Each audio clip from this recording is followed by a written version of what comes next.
अरे बीजान, आप लोग, मेरी तो बस वैसे आंख लग गई थी। आप दादू के पास नीचे चल के बैठे हैं, मैं वहीं आती हूँ। आप लोग ठहरो बेटा ठहरो, हम तुमसे मिलने आए हैं, तुम्हारी दादी से नहीं। आराम करो तुम।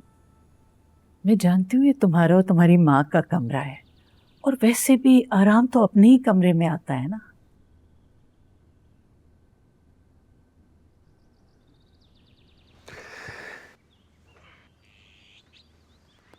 अब कैसी तबीयत है आपकी?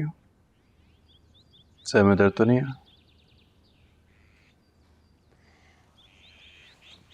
अब तो मैं बिल्कुल ठीक हूँ, सारे दर्द चले गए। देखने से तो नहीं लग रहा।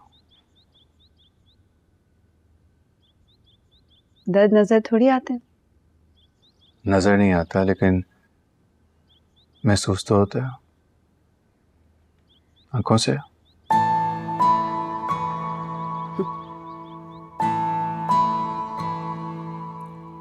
भाई मेरी बच्ची की आंखें बहुत साफ, शफाफ और रोशन है। मैं तो अल्लाह से दुआ करती हूँ कि इसकी आंखों में कभी कोई आंसू ना आए। आंसू आने भी नहीं चाहिए, कभी भी नहीं। बुरहान सर, आप यहाँ क्यों बैठे? मैं आपके लिए वो बुक। आप बैठे रहे, इट्स ओके। मैं इधर आ जाती हूँ। अरे तुम यहाँ आप बैठी रहे, मैं कंफर्टेबल हूँ।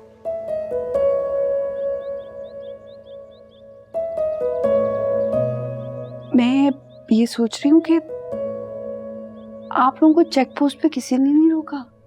ये दादी और पोता नशवा के कमरे में ऊपर क्या कर रहे हैं? किसने उनको खुली छुट्टी दी हुई है?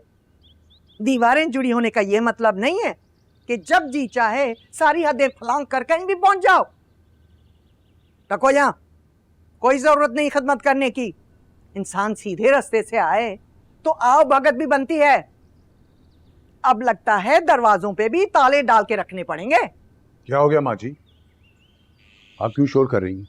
कैसे शोर ना करूं बेटे, हमारे घर की दरो दीवार में सौराख हो गए हैं।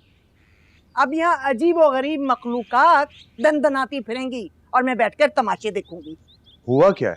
सबरीन बेगम और उनका 2 नंबरिया पोता नशवा के कमरे में पहुंचे हुए हैं। हमने कब उन लोगों को इस हद तक घर में जाने की इजाजत दी है? ये क्या हो रहा है बिस्मा? तुम्हें ख्याल करना चाहिए था। भाई साहब, अब मैं हर वक्त पहरेदारी और चौकीदारी तो नहीं कर सकती ना। घर का दरवाजा खुला रहता है, घर वालों को आने जाने से कैसे रोक सकते हम?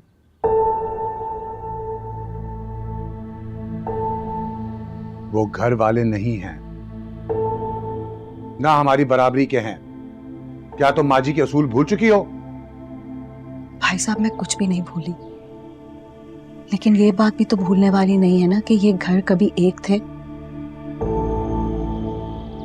बीजान को नशवा के कमरे में जाने से रोकूं तो किस मुंह से?